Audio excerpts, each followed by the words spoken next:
daawadayaashan qiimaha qaalo waxaad kusoo dhawaataa Sama TV oo aad uga bartay barnaamijyooyin kala duwan. Waxaa halkan maanta nagu casuuman Cabdi Warsame oo aad taqaanaan inuu ordayo Ward 6 county Hennepin County Minneapolis gobolka Minnesota. waxaan jecelnahay maanta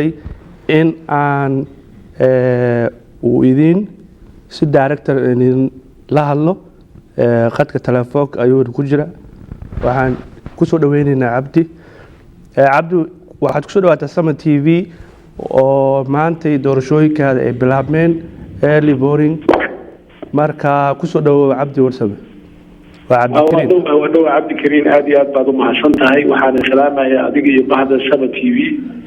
iyo dhageystayaasha aad iyo aad baad mahadsantihiin. waa ka qaadnay waxa aad u ordaysaa xaafad aad u baaxad weyn waana degnaan jiray xaafadda Cedar kaalin xoog leh aad ka qaadatay qaybta youthka dhalinyarada dad badan. marka waxaa noo sheegtaa waxyaalaha uu qabanaysa. horta Cabdi Kariin waa mahadsan tahay. horta aad iyo aad baad mahadsan tahay. horta anigu xaafad u dadkanayay waxaa u bartamaya waa degmaduna waxay ka kooban tahay 9 xaafadood. xaafadda Cedar Riverside-na waa hal xaafad. marka waa degmada 6aad ee magaalada Minneapolis. magaalada Minneapolis waxay ka kooban yihiin 13 degmooyin oo loo yaqaano wards markii af Ingiriiska lagu hadlayo. marka anigu waxaan u tartamayaa waa degmada 6aad ee magaalada Minneapolis, taasoo horta anigu waa kasoo qayb qaatay dhismaheedii iyo dib u qaabeynta magaalada iyo maapkii markii la sameynayay. waxaan sameeyey sanadkii 2012 urur la dhaho Citizens Committee for Fairly Districted oo u doodeysay in la abuuro xaafado ku salaysan qowmiyadaha degan magaalada iyo qowmiyadaha laga tirada badan yahay. xaafadda degmada 6aadna waxaa majority ku ah markii dadka kala qaybiyo dadka la dhaho qowmiyada East Africaanka oo Soomaalida iyo Oromadu way ugu badan yihiin. doorashadeena horta marxalado badan bay soo martay. sanadkan waxaan ku guuleysanay doorashadii oo xisbiga Democratic ama endorsementka DSL-ka, taasoo ahayd markii ugu horeysay oo qof East African ah gaar ahaan qof Soomaali ah oo ku guuleysto doorasho uu la tartamayay qof xilka hayo. taas alxamdulillah waa ku guuleysanay 27 April ayaa lagu dhawaaqay inaan anigu ahay musharaxa kaliya ee xisbiga Democratic ama DSL-ka loo yaqaan gobolka Minnesota. taas markaa kasoo gudubnay waxaan haddeer helnay endorsementka ama taageerida duqa magaalada. waxaan helnay siyaasiyiin fara badan ay ugu horeyso xildhibaanada Phyllis Khan, senatorada Kerry Dizak, senatorka la dhaho Jeff Hayden iyo gobernatoraha gobolka Minnesota oo la dhaho Mark Dayton iyo congressmanka Keith Ellison. intaasba taageeradooda si buuxda baan u helay. taasna waxay nasi doontaa fursad insha Allah inaan ku guuleysano doorashada. laakiin taageerida iyo endorsementka ugu muhiimsan waa midda shacabkeena, shacabka Soomaalida iyo shacabka degmada 6aad. marka waxaan ka codsanaynaa gaar ahaan dadka Soomaalida, dadka Muslimka, Soomaalida iyo Oromadaba inay codeeyaan sanadkan, ay soo baxaan degmada 6aad iyo degmadaha kale oo magaalada Minneapolis inay u codeeyaan Cabdi Warsame maahan kaliya inay u codeeyaan duqa magaalada, inay u codeeyaan duqa magaalada, inay u codeeyaan golaha deegaanadooda ayaga ay degan yihiin. laakiin waa inay soo baxaan ay fursadan ka faa'iideystaan, waayo fursadan oo kale 4 sano ka bacdi bay soo mari doontaa. waxaan dhici karta inaan sidaan haddeer aan ku guuleysanay iyo dadka siday noo taageereen inaan mar dambe loo helin. marka waa in la soo baxaa oo la codeeyaa oo la bedelaa sida anakuna isku aragno iyo sida dadku noo arkaan. taas weeye marka anaku halgankaa ku jirno. haddii la dhaho waxqabad, anigu waxaan ballan qaadayaa inaan ku dadaali doono in adeegyo wacan loo qaybiyo dadka degan degmada 6aad, in dhinaca waxbarashada, dhinaca caafimaadka, dhinaca waxdhiska, dhinaca shaqo abuurista, in intaasoo dhanba inta kaalinteeda ka shaqeeyo. waxaan u ballan qaadayaa dadka East Africaanka, qowmiyadaha East Africaanka gaar ahaan Soomaalida, inaan anigu hadda meeshaas tago inaan ayago aan ceebeen doonin insha Allah. waayo anigu aqoontiina waa u leeyahay, khibradiina waa u leeyahay, siyaasadda haddeer intana ku tijaabiyana waa ku guuleysanay. marka waxaan u ballanqaadaa in anigu inta tabartayda qaban doono ayakana ay mas-uul noqon doono ayakana waxay rabaan aan qaban doono insha allahu tacaala. waa ku mahadsantahay warbixinta raallin ahaada xodka xoogaa yara marka waxaan jecelnahay inaan uga gudubno dad badan baa kula challenge garaynayay soo qoray waxaan aan soo baarnay in ay diiwaangelintooda aynan soo qorin lacagta xagga accountiga sida uga furtay oo aad isku warbixisay wixii ku soo galay dakhli ahaan u warbixisay dadka qaarkood markaan baarnay inay ka dhab ahayn baan soo ogaanay miidiyaasha qayb baa ka shaqaysay waa ku mahadsan yihiin dadkana ka jaahil bixiyey adugu waxaan soo ogaanay cabdi warsame inaad tahay qof keliya oo ugu cadcad xagga grass rootkana soo dhisay marka dadka badanaa dhowr jeer baan rabnay inaan kaa casunno meeshaan laakiin waa noo masaabixi weysay waktigaada iyo duruufo darteed marka waxaan jecelnahay dhalinyarada soomaaliyeed odayaasha in ay dhab ahaan si dhab ah u fiiriyaan cabdi warsame aynu u doortaan because sababta waxaa keenaysa waa qof dhalinyaraha oo u furfurcoon u istaagay in wax u qabto hadda dhibaatooyin baa nagu soo fool saaray su-aasheedu waxay tahay dhalinyarada hadda isdilaya dhibaatooyinka soo wajahay marka haddaa ku guulaysto insha allah maxaad ka bedelaysaa ilaa duulada horta su-aashaas waa su-aal muhiima laakiin waxaan rabaa marka hore inaan horta ka jaahil bixiyo doorashadan iyo dadka tartamaayo iyo dadka badan oo tartamaayo iyo dadka haddeen musharaxiinta ah horta doorashadu waxay ka dhexaysaa waa cabdi warsame nin la dhaho oo soomaaliya oo muslina oo is afrikaana oo muwadin maraykan ah oo tartankan kula jiro nin la dhaho Robert Lilligren oo ah odaga xilkan hayay 12 sano lasoo dhaafay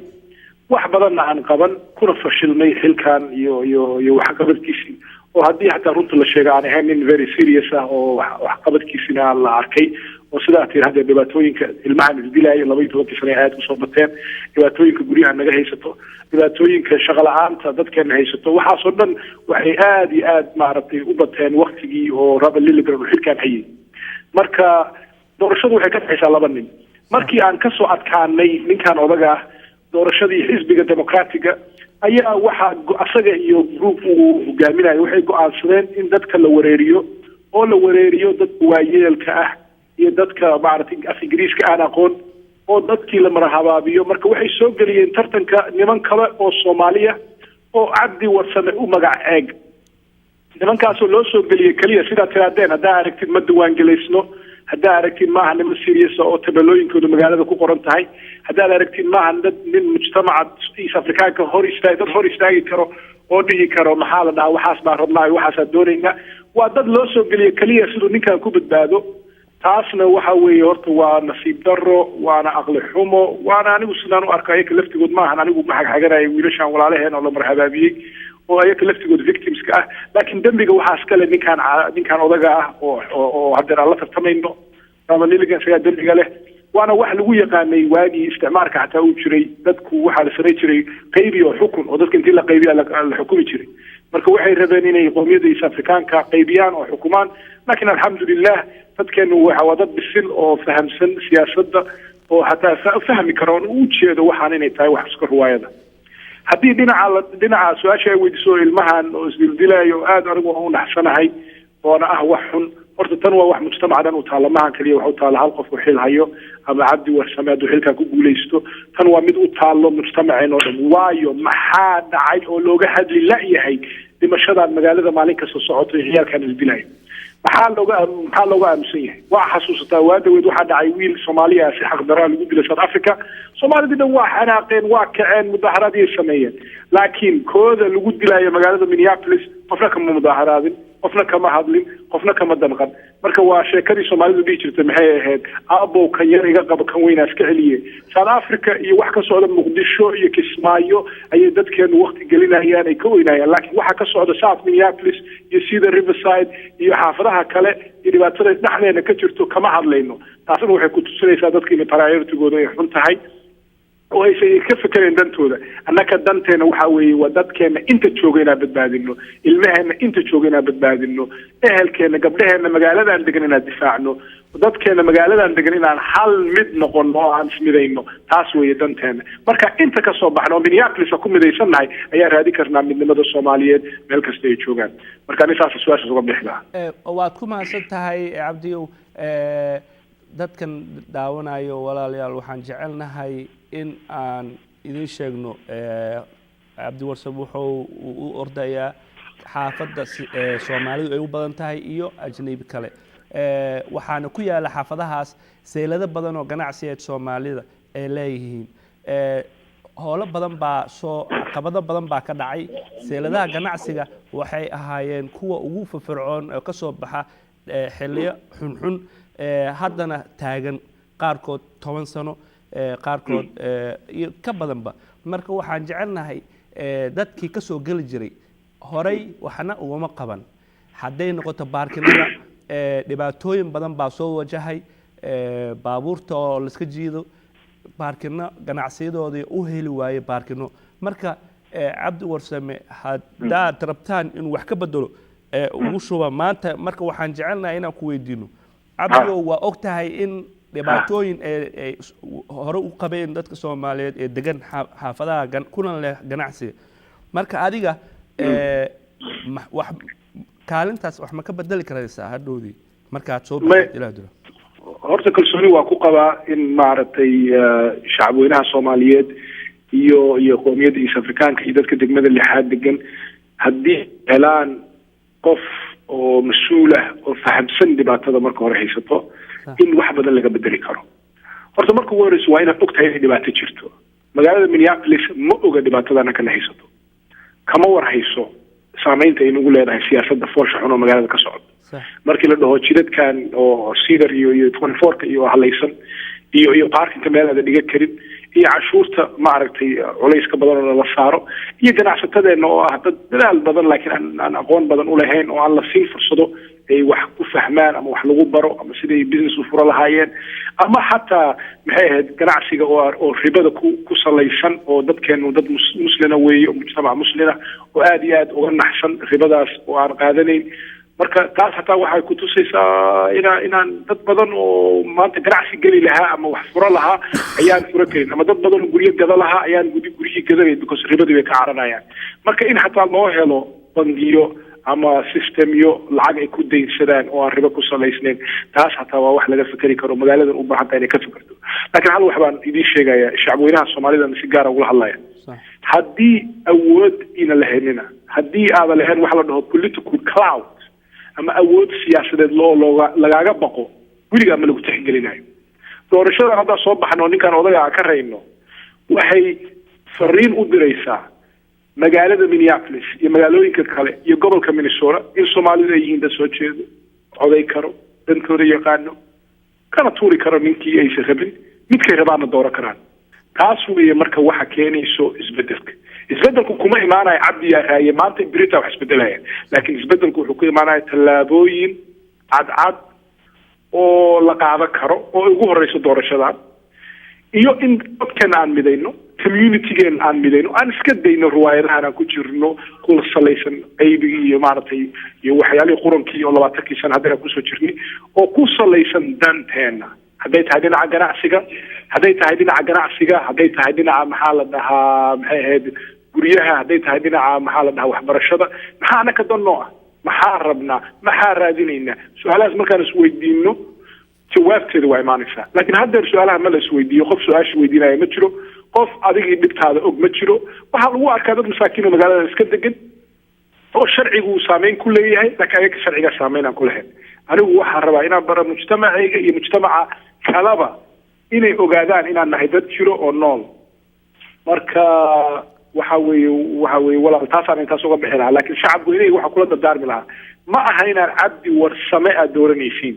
waxaad bedelaysiin sida laydii arko, waxaad bedelaysiin in sida waxa laydii arkaa dad kala qaybsan oo dantooda aan aqoon oo iska yaacayo oo Keith Ellison oo codeeyey oo Barack Obama oo codeeyey oo iska dad fiican ah. laakiin anigu waxaan rabaa in la arkayaa tihiin political power oo magaaladan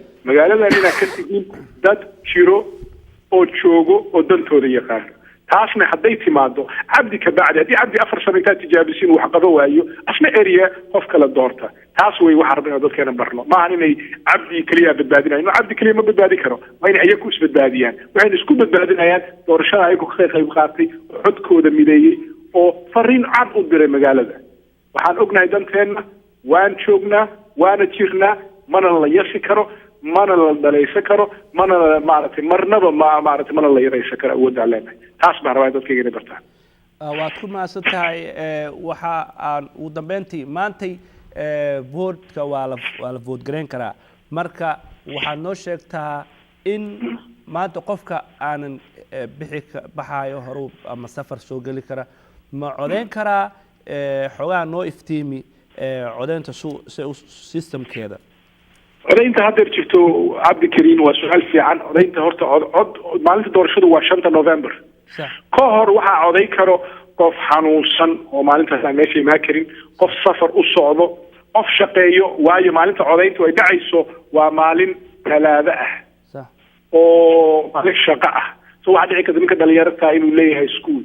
ama program ama shaqo gabadha hooyada inay maalintaas aysan waqti heleen oo ilmaheedii iyo dugsigii iyo iskuulkii iyo shaqadii iyo wixii ay mashquul ku tahay dadkeena waa dad danyara oo shaqooyinkoodu aan fasax ka soo qaadan karin marka waxaan rabnaa maalinta haddeer ilaa iyo doorashada 5 November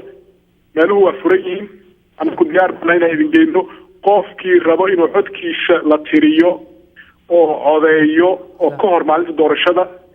ha qaataan fursadan qofkii shaqeeyo qofkii xanuunsan qofkii dhoofayo qofkii isdhahaya maalintaas xataa waa maalin baraf ah oo maaragtay waxaa dhici karta baraf inuu soo diro oo hadda raba inuu codeeyo xaq buu leeyahay wuuna coday karaa waxaa la dhahaa absentee voting baa la dhahaa marka taasna hadda waa furan tahay alaka waxaan rabnaa qof kaste oo east africana shaqiir iyo kabiir fariintan waxaa u daraa waa dhalinyarada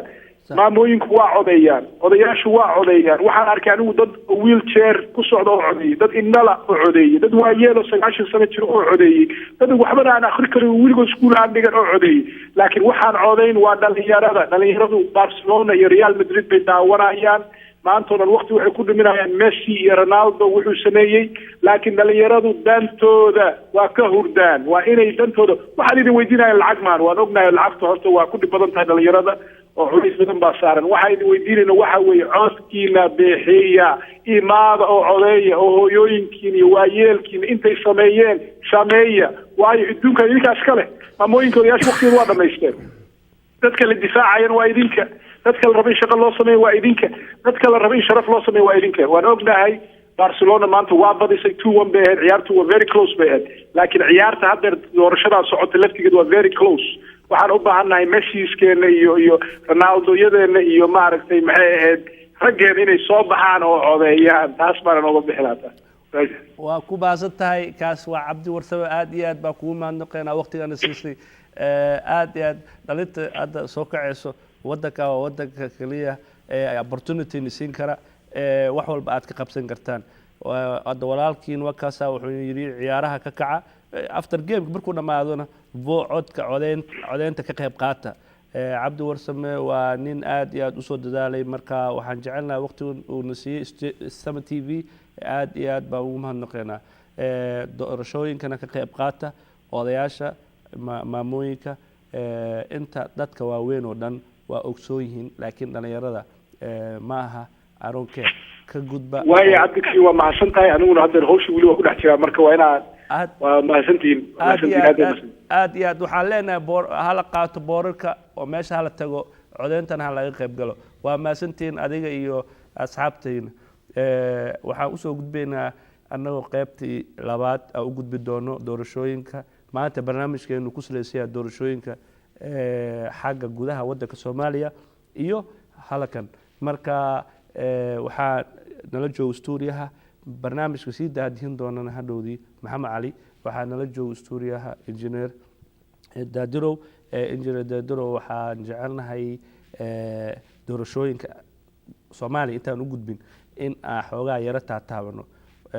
dadka dhibaatooyin badan baa jaaliyada haysa doorashooyinkan dad qaarkood oo maamulka gudiyada xaafadaha activist ah ama soomaalida u badan dadka qabqablayaasha nin walba waxaad u malaysaa inuu nin wato oo u ordaayo kuraasta citiga ha noqoto mayor marka maxay kula tahay in dadkaa la keeno miyaan ahayn in dadkaa lasoo horfariisiiyo oo ajnabi ah hadday noqdaan caddaan madow in la dhaho jaaliyadda maxaa u haysaan maxaa ku kordhi kartaan maxaad aad ka bedeli kartaan sidee xaalkiinu yahay communitygana la hor fariisiyo ay wareystaan bismi illahi raxmaan raxiim injineer marka hore aada u mahadsan tahay sida aad u wareysatay cabdi warsame adiga iyo dhammaan bahda sama t v waa idinkaa mahad celinaya su-aal aada iyo aada u qiimo badan ay weydiisay run ahaantii waxaan kuu sheegi lahaa hore waxaa loo wareystay saan u maleynayo betsy oo ah maaragtay si dhamaayar ku cararaysay oo runtii sheegtay mowqifka ay ka taagan tahay soomaalida iyo sida ay u gacan qaban doonto shacabka soomaaliyeed ee ku nool minnesota run ahaantii waxqabadkeeda horaa loo arkay maadaama ay la shaqeynaysay arti rebek oo ahaa markii hore si dhamaayarkii hore ayadna ka mid ahayd maaragtay tiimkiisii qolooyinka aadka iyo aada u wacdacda qolooyinka kale soomaalida ah horta weli ani ma arkin laakiin run ahaantii waxaan aada iyo aada ugu faraxsanahay maantay wareysigii aada hadda la yeelatay cabdi warsame saacadihii aan kula fadhiyey iyo waxqabadka cabdi warsame oo maaragtay taariikhda marka laga soo bilaabo uu yahay maxay ahayd very creative oo soomaali ah oo minnesota ku nool oo american citizen ah waxqabadkii uu ka qabtay community dhexdiisa waxaan ka dareemi karnaa maantay maaragtay inay hesho soomaalida qayb dhan zone dhan oo ay soomaali ku badan tahay oo doorashada oo codkoodan ay ku dhiiban karaan oo maanta voicekooda uu gaari karo ilaa iyo white houseka marka taasna waa wax lagu farxo run ahaantii cabdi warsame waxaan leeyahay thank you soomaalida waxaan maaragtay ku buurinayaa in la doorto cabdi warsame waa maaragtay very creative person oo wax qaban kara run ahaantii sidoo kale kuwa kaloo isjarxay waxaan oran lahaa waxaa u furan inay sameeyeen tanaasul oo maaragtay inta aysan dhicin ka hor ay maaragtay endorsement isaga u sameeyaan sida hadda qaarba ay maaragtay ku tamiyeen oo ay sameeyeen waxaana la gudboon haddii ay taas sameeyaan in cabdi warsame berito uu isagan uu sameyn doono waxa intaa ka weyn oo ayagana maaragtay position badan oo soo bixi doona ay guul kaga gaaraan marka compromise waxa la yirahdo loo baahan yahay maadaama soomaalida ay kaliya ay ka geli karaan DFL-ka position uu banaan kaliya uu yahay DFL-ka oo Minnesota ama Senator Amy ha noqoto ama Senator Al ha noqdo waa dadka kaliya anaga noo taagan inay wax noo qabtaan marka fiirso governor Mark Dayton sidaas oo kale marka maadaama ay yihiin maaragtay DFL groupka keliya ama tiimka keliya anaga aan la shaqeyno oo Soomaali ahaan aan ka tirsannahay waxaa wanaagsan maadaama uu cabdi warsame uu helay endorsement uu ka helay ayaga in cabdi warsame la taageero oo si full ah Soomaalida oo dhanba completely ay maaragtay vote isaga siiyaan intii kale oo DFL-ka oo sharaxana ay maaragtay codkooda siiyaan gaar ahaan Senator Al oo kale in maaragtay aad loo taageero si oo markaa aan maaragtay u noqono community isku xiran oo very strong ah Organize for America oo la yiraahdo oo maaragtay wada barnaamij maaragtay lagu bedelayo Mareykanka forward lagu sameynayo oo Mareykanka horumartiisa lagu sameynayo waxay ka bilaabanaysaa sidii haddaysan sidii iyo awardkii aysan lahayn meel maaragtay horumar lagaga abuurayo dowladdii dhexe horumar ma gaari karto so the bottom line inaa ka bilaawdo all the way up inaa ku tagto marka lift it up wadanka waxaa lift up loogu sameyn karaa in word sida hadda uu maaragtay cabdi warsame sameynayo kale every person of community ka mid ah inuu cabdi warsame caawino cabdi warsame markuu successful sameeyo America waa isbedelaysaa America forward ay noqonaysaa you know why the reasonka ay ku noqonayso waxa weeyaan waxaa horumar gaaraya healthcare reformkii soo baxaya waa tii hadda caqabad ay taagnayd waxaan bedeli karnaa haddii the bottom line laga bilaabo white house-kia isbedelaya congresskiia wuxuu noqonaya dhammaan dimuqraadi guryeyntii muxuu ahaa housing oo affordable la helaya waxaa la helayaa muxuu ahaa healthcare reform oo waxaa la helayaa oo muxuu ahaa affordable ah waxaa la helayaa economy oo isbedela immigration reformkii dadkeenii oo maaragtay dhammaantiis ay wada refugee yihiin oo qaarkood ay sharciga wada haysan intooda badan marka waxyaabo badan changii oo maaragtay president Obama uu sheegay wuxuu ka bilaabanayaa wordka ka bilaabanaya haddii wordka uu change ku dhaco oo forward uu sameeyo all America forward ay noqonaysaa otherwise waxa weeyaan wax shaqeynaya ma jiro marka Cabdi Warsame waa taageerina we are all standing up with you marka insha Allah inuu successful sameeyaan u rajeynayna hadii la yiraahdo saacadan hadda kula hadla Cabdi Warsame wuxuu joogaa City Hall-ka waa taageeri kartaan waa u tagi kartaan ilaa iyo 4 galabnimo qofkii codkiisa dhiibanayna uu maartay uu taageeri karaa insha Allah hadii la yiraahdo waxaa jira asaaska ruudka in ka soo bilaabanayso doorashooyinka wax codeynta qofka codku leeyahay waa inuu deegaanka dadkuna waxay u badan yihiin guryaha public housing inay degan yihiin dad qaxootiya marka dadka xuquuqdooda waxa loo heli karaa waa sida tiri asaaska marka waxaan ku soo laabanaynaa Soomaaliya waxa la yiri dad geedka Soomaalidu waxay wax ku dhameysan jireen geed hoostiisa geedka hoostiisa miyeenan ka marnaba ka maarmeyn dadka inay isku yimaadaan ay dhahaan warheed anagu qaybtan baa wata balhalal arko oo hala keeno miiska oo ninkii Republican wata hal nin oo Republican ah ama dimuqraadiya oo codeynta rabo in uu miiska soo fariisiyo oo dhaho jaaliyada horteeda keeno oo dhaho bal nikee anagu ta isku noqono keebaan u shubi karnaa meerada hadda doorashooyin ku jira marka miyaanan laga wanaagsanayn in Soomaaliya arrimaheeda laga baxo oo dib loogu noqdo wadankan Soomaaliya systemkeedii nin yar oo xoogaa lacag qaata oo qof codkiisa laga toolo la isticmaalo jaaliyada magac ahaan u taagan oo dhahayo Somali community endorse this guy ayay dooratay miyaanan ahayn inay ka waantoobaan ma Soomaalida dhan codkooda ay haystaan dadkan mise waa just dad dream ku jira waa good question marka waxaan ku oran lahaa runtii waxaa jira dad badan oo maxay ahayd wada sidaa sheegtay oo kale ama qof Republican u doodaya ama qof kale laakiin waxaan oran lahaa dhammaan intaan isu tagno dood culus hal la sameeyo oo nin walba waxa uu shacabka Soomaaliyeed ee deegaankan degan wax uu qaban karo ha tuso reality ha horkeeno ummadda facts uu sameynayo ama inuu baarkinada wax ka bedelayo kale in maxay ahayd dhinaca guryaha wax ka bedelayo dhinaca caafimaadka wax ka bedelayo dhinaca transportation wax ka bedelayo dhinaca iskuulaadka wax ka bedelayo marka ilaahu naxariisto Xuseen sida uu wax ugu bedelay dhinaca waxbarashada qof walba uu garanayay waa la socotaa sidaas oo kale barnaamij walba qofka markuu uu keeno waa in gacan lagu siiyaa so sidaas oo kale horumarka lagu gaari karaa laakiin qofka haduusan dadka hor imaan shacabka hor imaan lama garan karo wax uu qabanayo wixii kale laakiin at least qofku waa inuu sida Cabdi Warsame oo kale shacabkiisa hor istaagaa una sheegaa una qeexaa wixii uu qaban lahaa sidaas darteedna markaas maaragtay oo codka la siiyaa waa ku maasantahay waxaan qaadanaynaa qadka telefoonka assalaamu calaykum وعليكم السلام ورحمة الله وبركاته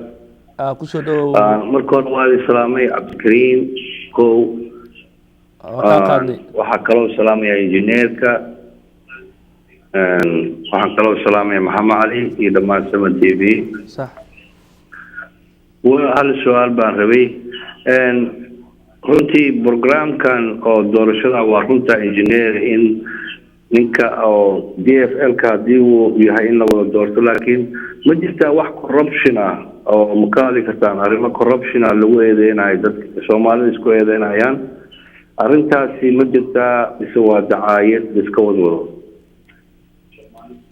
wuxuu yidhi arrin corruption ma jirtaa run ahaantii walaal waa mahadsan tahay tamiir run ahaantii waa kaaga mahad celinayaa sidaad noo soo koolgaraysay iyo waqtigaaga qaaliga ana siisay run ahaantii waxaan ku odhan lahaa arrinkaa horta corruption la yihahda ma jiraan cabdirsan barnaamijkiisu wuu cad yahay wuu qeexan yahay cid walba oo rabtana guud ahaan wuxuu yidhi corruption ma jirtaa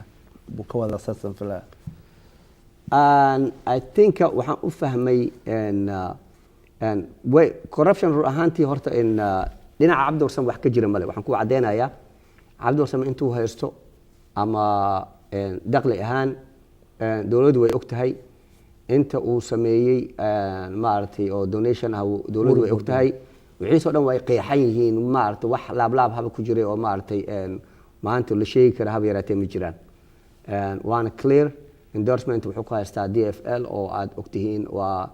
xisbiga ugu weyn oo Minnesota maaragtay gacanta ku haya laakiin dhinacyada kale aniga hadda war uma hayo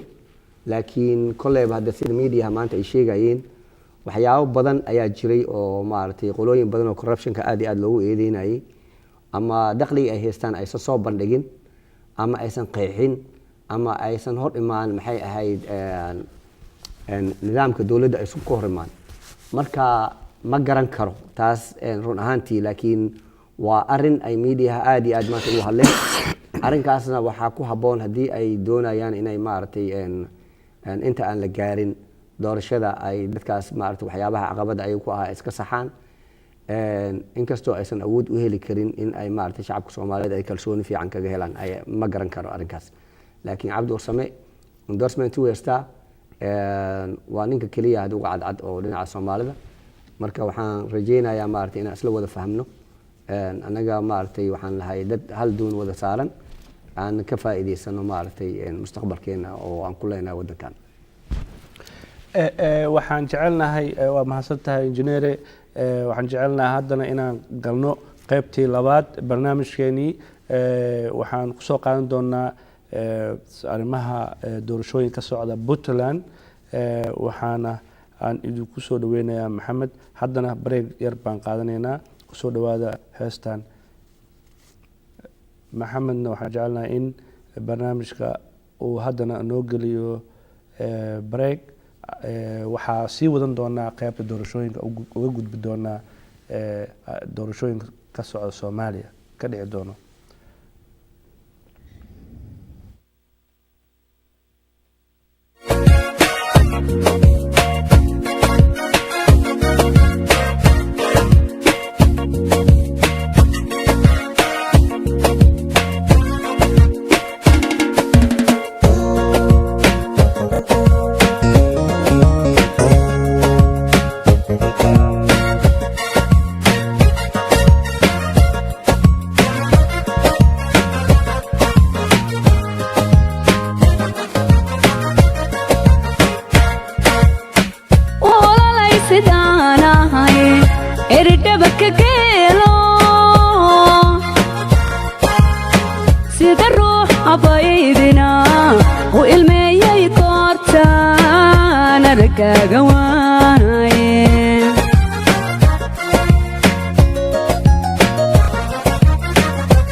naftayda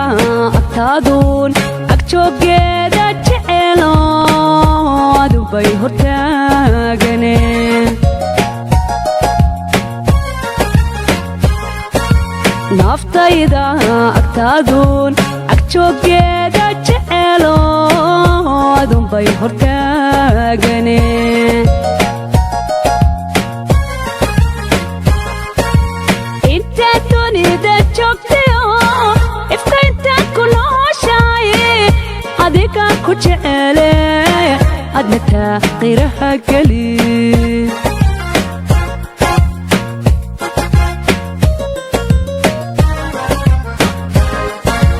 انت دنيا joogtayo ifka intaad ku nooshahay adigaan ku jecele adna taqiraha gelin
اوكي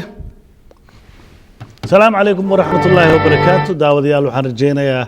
in aad ku yara nasateen oo siyaasadii Ameerika ka nasateen hadda waxaan galeynaa siyaasadii madax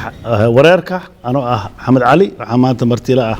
injineerkii waxaan ka hadlaynaa siyaasadda Puntland doorashada 2014 oo soo socota 2014 injineer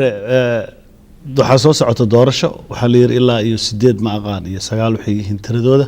ayaa u sharaxan kursiga Puntland madaxtinimada bal arintaas nooga waran saad u aragtay doorashada iyo sida wax u socdaa bismillaahir rahmaanir rahiim runtii doorashooyinka Puntland marka hore waa soo dhaweynayna waxaan leenahay Puntland waxaa lagu bartay maxay ahayd doorashooyin dimuqraadiga oo ku dhisan ku saleysan maxay ahayd amni ismaqal iyo kalsooni inay taasi maartay ay wax aan been ka sheegin ay tahay waxa ku ogaan kartaa doorashooyinkii Puntland soo maray intooda badan waxay ahaayeen kuwa cadaalad ku dhisan mar waa iska dhacdaa waa dad iska xukun doona sida arkaysay xagasho iyo maartay isjiidasho iyo marmar qaarkood waa dhici kartaa laakiin Puntland waxa lagu yaqaanaa amni iyo nabad waa dhul amni waa dhul nabad doorashooyinkana hadda inta tartamaysa sida hadda tiradooda ay soo gudbiyeen waa 9 had saa sheegtay inay ka badan yihiin waa laga yaabaa markay soo baxdo laakiin waxaan kuu sheegi lahaa waxaa ka awood badan guddiga sare ee qabanqaabada doorashooyinka ayaa ka awood badan nin si qabqablo dagaal ah oo maaragtay intuu hub iyo ciidan aruursada oo maaragtay gooni u baxa lama arki doono haddii la yidhaahdo laakiin waxay ku dhammaan doontaa amni iyo nabad sidii hore looga bartay Puntland siyaasad ahaan dee waa dhici kartaa in dacaayado ay isu madayaan telefishinada iyo idaacadaha laakiin haba yaraatee wax activity ah oo dagaal qof qaadi karo oo ama warlord sidiisoo kale intuu qoryo aruursado iyo hub aruursado gooni magaalada ugu baxo waana kusoo qaada ma dhici karto absolutely wax dhici kara ma jiro ma aha taas doorashada marka shacabka dooranaya madaxweynaha mise baarlamaanka dooranaya madaxweynaha ayaa dooranaya madaxweynaha runtii waxaa dooranaya guddi oo xul ah oo baarlamaanka ah guddigaasna dee waxay ka imaanayaan maxay ahayd maamul goboleedka markii hore soo xulay waxaa lagu soo xulayaa maxay ahayd dadka gobolka diga waa 9 gobol oo isu tagay Puntland saa ogtahay 9ka gobol waxay ka kooban yihiin maxay ahayd gobol walba waxaa dega dad gaar ah oo la yaqaan oo Puntland ka tirsan so marka waxay soo doorteen dad cuqaal ah dadka marka waxay noqonayaan muxuu ahaa guddi baarlamaan guddiga baarlamaanka ayaa waxay sameynayaan oo la soo xulay ayaa waxay dooranayaan madaxweynihii marka waxayna ku dhammaan doontaa hab amni asaan rajeynayna insha Allah haddii la yiraahdo ayaamahan internetka waxaa ku jirta wax la yiri Prime Minister Cabdiweli sheegay ma wax laga sameeyaa maxaad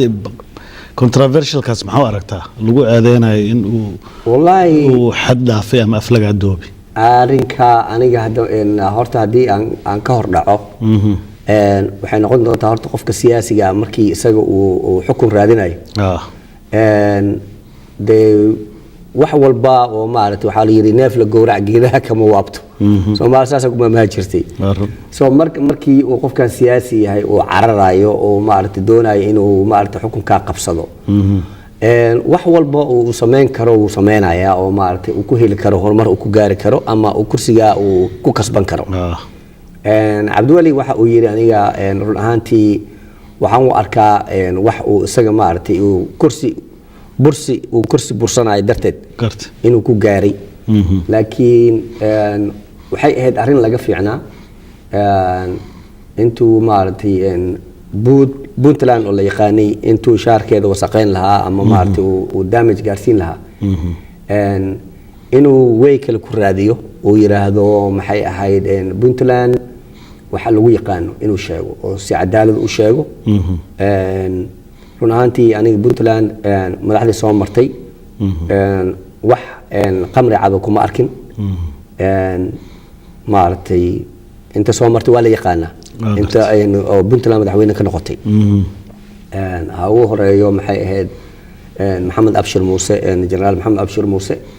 dadka inta badan Cabdullaahi Yuusuf ay sheegaan laakiin Maxamed Abshir Muuse ka bilaabaya oo ah aabihii Puntland dhisay amnigeedan sugay ayaan ka bilaabaya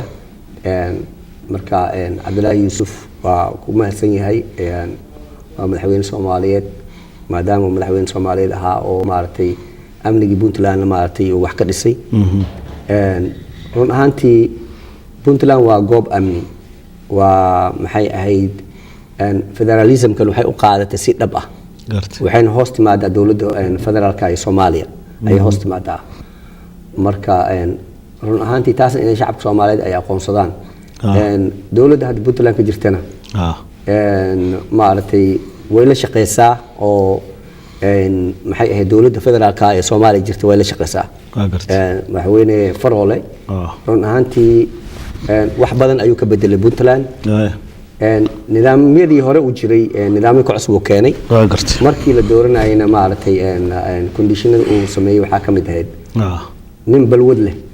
inuusan ka mid noqon karin dowladda oo uu dhisayo waa gartay run ahaantii inkastoo had qaar ay ku jiraan oo compromise uu sameeyey uusan dhinac kaliya uusan u leexanin haddana maxay ahayd lama dhihi karo Puntland oo madaxdeeda dhan waa wada alkulista lama dhihi karo sida maaragtay aniga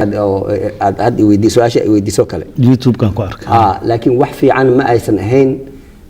cabdiwelina maaragtay wax isaga laga filayay inuu arrinkaas ku dhawaaqo maaragtay ama uu media inta hor istaago oo maaragtay oo public ah inuu arrinkaas maaragtay Puntland maaragtay uu damage ku gaarsiiyo arrinkaas aad iyo aad maaragtay wax loo xumaaday ay ahayd waa maasadahay engineer telefoonkan qaadanayna hello assalaamu calaykum عليكم السلام ورحمة الله وبركاته. ها ولا المقعة يا ماشي أنا قصة وعيسي سؤال شاد. أبو المقعة يقبل ويا وحدث الصواعي بيابلس. مرحبا. وحكى الإنسان بالثاني يدور كذا. وهذا ويش هذا ما شاء الله والثاني ترى هذا الجالس الحقيقة طويلة لك. بدلا يحب إليك دور الشاعر عدالة ولكن في الغرب وفتح مرحبا. midda kale cabdiweli hadaladiisa waan maqla qaybtood laakiin afsoomaaliga waxa la yidhi afsoomaaligu marigi waayabo hadda markii loo dhigo buu aadaa waana siduu sheegay oo dee waxa weeyaa nin siyaasi oo kursi u ordaya wuxuu waa ka dhici karaan adduunka wax walba oo dhacanaa waxaa laga gaaraa xal marka ayhob kulligii waan idin salaamayaa sida fiican iyo barnaamijka wadaan ayhob بدلنا إن شاء الله وكذا يقول له ويطلع بسحب بالدنيا وفاهمها. وما تنتهي أدبا وما تنتهي. هلو السلام عليكم. هلو من نبغشة؟ أنا يا أبوي. هاي هلو. وكنت يا أبوي. إنجنير. ولا لورت هذا ما تنتهي. قمر سومين قبلي. قمر رنتي وكان مهدي لنا run ahaantii cabdiweli keliya oo maaha Puntland dad badan ka hadlay run ahaantii inkastoo cabdiweli arrinkiisii lasoo qaadan karo oo maaragtay dadkoo dhan ay dhageysteen meel badan looga hadlaa every day oo maaragtay madaxweyne Farol wax laga sheega ha ahaato laakiin markaan fiiriyay madaxweyne Farol inta uu qabtay waa wax aad iyo aad u balaaran oo la soo koobi karin tarahan markii la yiraahdo ha ahaato oo maxay ahayd qofka markuu meel joogo mar walba waa eed uu leeyahay waxa la yiri nin xil qaaday eed qaad marka cabdiweli markii uu joogay uu ka ahaa ra'iisul wasaaraha Soomaaliya u ahaa eed badan soo gaaray oo dad badan eedeynay maanta qof nin walba xil uu istaago waa eed way gaaraysaa nin eed ka baxsanaya horta ma jiro oo nin walba madaxtimaha hada soo taagto waxa ogaataa in eed ugu horeysa adiga qaadanayso laakiin waxaan ku sheegayaa eedaha waa la kala leeyahay qofna eed culus u qaataa qofna eed qof fudud u qaataa laakiin markii dhulkii adiga aad maaragtay aad deganayd oo aad wax ka sheegto dadkii deganaa ayaad waxaad u abuurtay inay ku colaytamaan oo aad la culowdo marka dadkii xoogaa marka codka ku siin lahaa inaa ayaga nafsad ahaantooda carabkaaga ka gaabsato ayaa wanaagsan engineer waxaan kaloo ku weydiin lahaa Puntland qaybta dambe gaalkacyo magaalada gaalkacyo waa qaybsan tahay qaybta kale ma ka tirsan tahay Puntland mise kama tirsana telefoon hello raalli hawya telefoon hello salaam calaykum hello waa ku maqalnaa walaal magacaaga iyo magaalada iyo su'aashaada أهلا وسهلا عبد هذا. سلامتي لما طال سلامتي. سلام الله. إنجنير كحول يدينا سؤال. سودا أكو مقلنا أكو مقلة. سؤال شاس دورشنا كده سبتان. marka Abdul arintiisii uu ahayo hadday ka hadlayeen marka hal uu ka dhici kara Abdul soo sheegay injineer marka laakiin arrinta kale jirto waxa waaye maxaa loo hormarin waayey one man one vote ayaantii uu Farol u dhacay in loo qabto Puntland si ay ka baxdo baarlamaanka laga dooranayo arrintaas oo diimaan injineer عليكم السلام وما سنتهي انجينير 1 man 1 vote one man one vote way dhacday run ahaantii madaxweyne Farol uu ku dadaalay inay arrinkaas dhacdo hase ahaatee Puntland waxaa xukuma oo gacanta ku haya isimo la soo doortay oo aad iyo aad ugu awood badan dawladda hada qof walba uu og yahay sida ismada meel walba ay u joogaan oo carabkoodan uu dheer yahay ay awoodoodan u dheertay marka Soomaaliya dagaaladii dhacay kadib waxaa abuurmay maxay ahayd ismo xoog badan oo aan awood loo heli karin hadda markaa xamal fiirso kale madaxweynihii Soomaaliya waxaa ka awood badan maxay ahayd timajar saddexaad iyo Axmed Diiri hadii caawa gacanta taagaan madaxweynaha inuu albaabka baxay noqonaysa marka waxaan ku sheegaa ismadu awood ay leeyihiin waa in la dhageystaa waxaana keenaysaa maxay ahayd siyaasadda maanta jirta haddii aan ismada la dhageysan oo awoodii ayaga aysan gacanta ku haynin dee iska horimaad iyo inay dadka dhintaan ayaa geeraysa hadda maalin dhaweyd waa ogeed wixii qardha ka dhacay madaxweyne Farol uu isku dayay inuu sameeyo arrinkaas ismadii Puntland deganaa ayagoo isku duuban kuwii isaga lafti uu ka dhashay xataa ku jirta ayaa ka soo horjeesay marka dee waa wax awood ayaga gacantooda gashay cid ka saari kartana ma jirto ilaa wadanka lagu soo celiyo nidaam one man one vote ilaa wadanka lagu soo celiyo wax hagaagaya way adagtahay taasna waa maartay in la abuuro barnaamijyo iyo maxay ahayd organizationno dadku uga caqli celiya lagana abuuro ana waxaan oran lahaa in laga abuuro masaajid laga abuuro haddii aad gurigaaga ka abuurto ama qayb ka abuurto ilaa masaajidka waxaad kusoo tukanaysaa 100 qof oo kala jinsi ah ayaa isku imaanaysa oo maartay meesha kusoo wada tukanaysa jimcada waa aragtay inta qof oo aan isgaranayn oo nin walba guri ka soo baxay oo 100 qabiil kala leh ayaa halka masaajid soo wargalaysa masaajid waa inay ayagu wax ka bedelaan wadanka nidaamkiisa jira ayaana wax ka bedel kara ayagoo aan diinta u adeegsanaynin inay maartay dhalinyaro yar qarxiyaan ama qaxiyaan oo wadanka saaraan oo maartay ay badaha ay laqdo waxaan ku oran lahaa walaal waa maasan tahay run ahaantii waxa wax ka bedeli kara masaajidda wadanka jirta ayaa wax bedeli kara ana ma oranayo organization hada aniga awoolo oo wadanka ku noqdo 100% markii uu horeyso oo wadanka aan galo waxa la weydiinaa ninkan yuu yahay yuu u dhashay waa qabiilkee laakiin masaajidda Ilaahay subhanahu wa ta'ala oo rabbina siiyay in organization laga dhax sameeyo oo ummadda si xaq u adeega hadda dawladii federaalka ee Soomaaliya waa arkaysaa cadaalad darrada ka jirta wadanka in maxay ahayd 18,000 ciidan oo jooga in 4,000 oo kale ee ka badan la dalbaday 25,000 oo ciidan oo iyada ay leedahay ilaa iyo 25,000 oo kale oo ciidan shisheeye ayaa wadanka jooga waxayna taar imaag u laayiin 2,000 oo maartay oo dhalinyaro marka barnaamij qaldan ayaa jira nidaamkii dawladda ee maartay legislator-kan uu qaldan yahay run ahaantii aad iyo aad uu qaldan yahay waa corruption xoogna uu ka jira daas way awood ay u heleen dadka meel walba inay galaan ay qarxiyaan macnaha ninkii askariga oo gaajeysan isagoo uu adeegayo qolooyinkii kale ayuu madaxweynuhu gurigiisa wuxuu u gelinayaa niman hub wata oo qarxiya marka amnigii iyo nidaamkii wadanka uu qaldan yahay waxaa qaldan nidaamkii cadaaladeed oo wadanka oo dhan qaldan laakiin Puntland waxaan ku sheegayaa inay u baahan tahay in laga abuuro maartay urur oo ay masaajidda sameeyaan intaasoo mushakal oo dad kala gedisan oo maartay kala qabiil ah ay maartay inta isu yimaadaan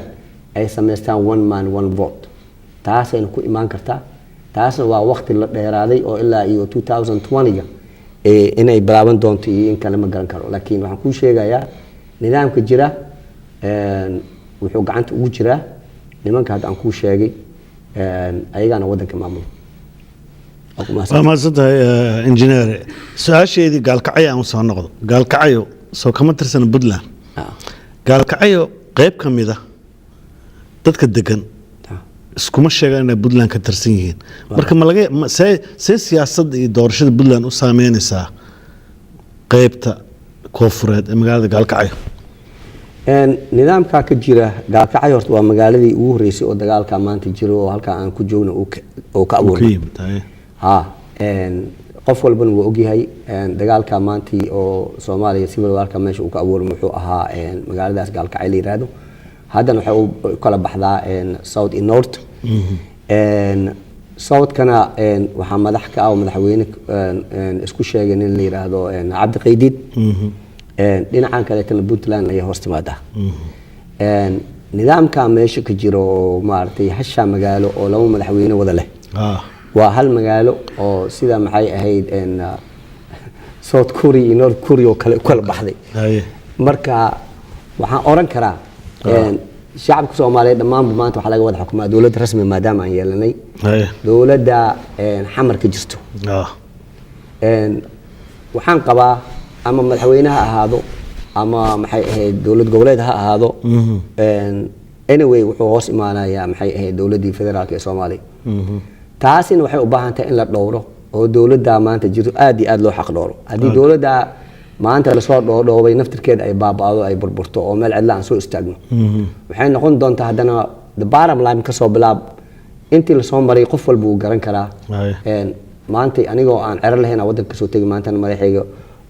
meel laga taabto malaano dhan waa wada cerar marka ma sugi karno in ka badanna kuwii aniga aan hadar dhalnay inay ay wadankii si amni ugu noqdaan xataa in laga sugi doono muu maleena haddii ay dhacdo laakiin wadanku wuxuu u baahan yahay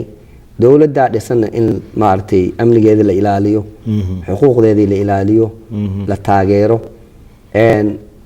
gobolada hadda ay sheegtay oo Puntland South iyo Puntland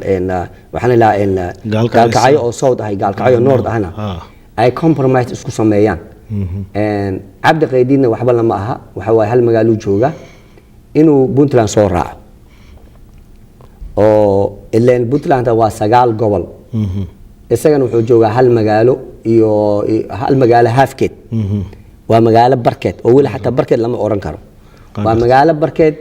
iyo laba magaalo kale ayuu wuxuu ka yahay muxuu ahaa maamul goboleed ka sameeyay oo la yiraahdo Galmudug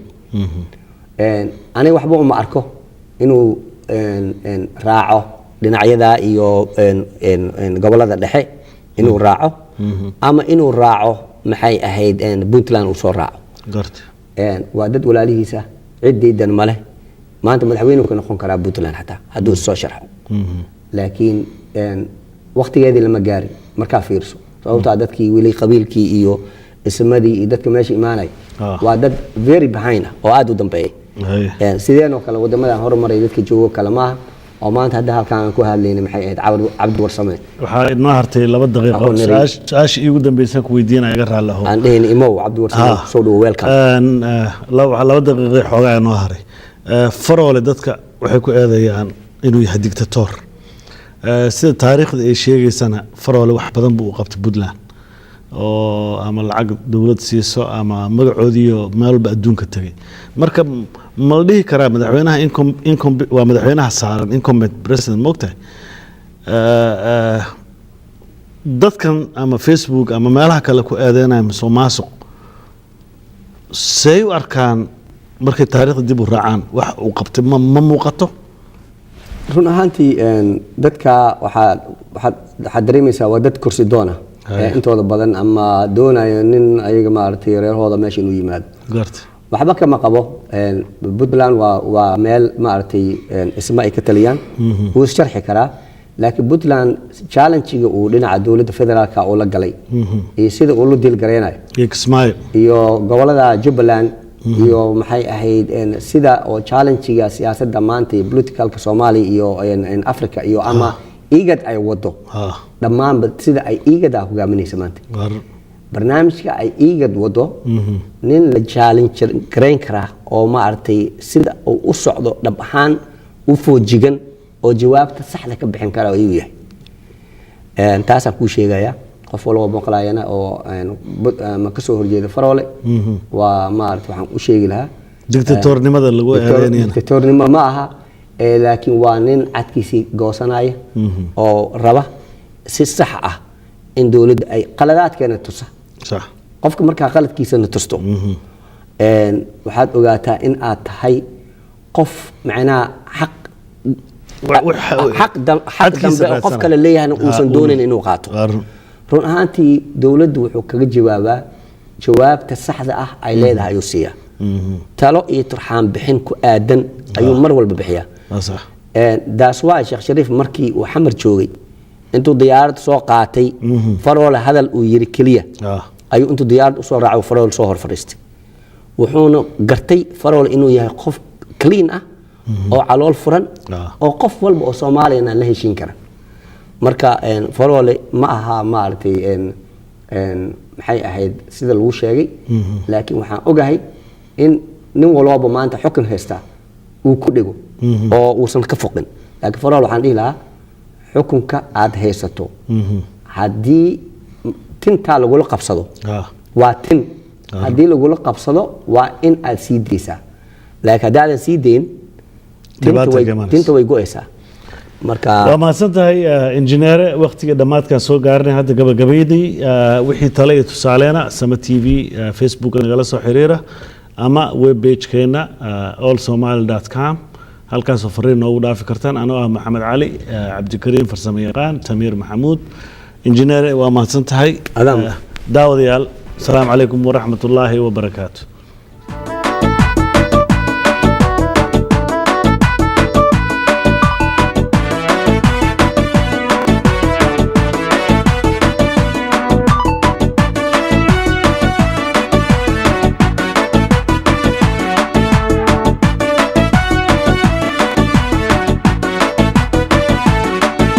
مدحوينه نو سو دو مدحوين